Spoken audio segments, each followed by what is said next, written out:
Right. അപ്പൊ നിങ്ങൾക്ക് 2 വർഷത്തെ എക്സ്പീരിയൻസ് ഉണ്ട്, MBA ഉണ്ട്. അപ്പൊ ഫിനാൻസ് മാനേജറായിട്ട് ജോലി കിട്ടാനുള്ള സാധ്യത നിങ്ങൾക്ക് വളരെ കൂടുതലാണ്. ഇനി അങ്ങനെ കിട്ടുന്ന ജോലിക്ക് സാലറി വളരെ ഹൈ, നിങ്ങൾക്ക് ഡിമാൻഡ് ചെയ്യാം. നിങ്ങൾക്ക് പറയാം എനിക്ക് ഇത്ര എക്സ്പീരിയൻസ് ഉണ്ട്, സോ എനിക്ക് ഇത്ര വരുന്ന സാലറി കിട്ടാൻ ഞാൻ ജോലിയുള്ളൂ എന്നുള്ള ഡിമാൻഡിങ് കണ്ടീഷനിലേക്ക് നിങ്ങൾ എത്തും. കാരണം നിങ്ങളുടെ എക്സ്പീരിയൻസ്, നിങ്ങളുടെ നോളജ് ആണ് നിങ്ങൾ അത് എത്തിച്ചത്. അതില്ലെങ്കിലോ കിട്ടിയത് തന്നാൽ മതി, ഉള്ളത് അഡ്ജസ്റ്റ് ചെയ്യാൻ എന്തായാലും കുഴപ്പമില്ല എന്നൊക്കെ പറഞ്ഞ് നിൽക്കേണ്ടി വരും.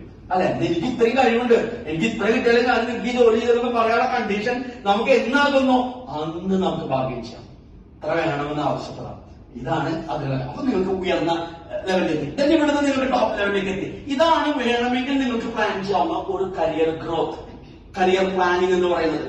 ഇനി അതല്ല, നിങ്ങൾക്ക് ഇവിടുത്തെ കാര്യം നിങ്ങൾക്ക് ഹയർ സ്റ്റഡീസിന് പോകണം, MBA എന്ന് പറഞ്ഞ പ്രോഗ്രാം നിങ്ങൾ സെലക്ട് ചെയ്യാൻ തീരുമാനിച്ചു. ഞാൻ എക്സാം പറയാം, നിങ്ങൾക്ക് CA, CMA, MBA ഒക്കെ പ്രോഗ്രാം ചെയ്യാം. ഈ MBA പ്രോഗ്രാം ആണെങ്കിൽ നിങ്ങൾ 2 ഇയർ ഇവിടെ ഇൻവെസ്റ്റ് ചെയ്യണം. ഇവിടെ നമ്മൾ 3 months 2 to 3 months ഇൻവെസ്റ്റ് ചെയ്ത് ജോലി കയറി. ഇനി MBA പഠിക്കണമെങ്കിൽ നിങ്ങൾ 2 ഇയർ ഇൻവെസ്റ്റ് ചെയ്യണം.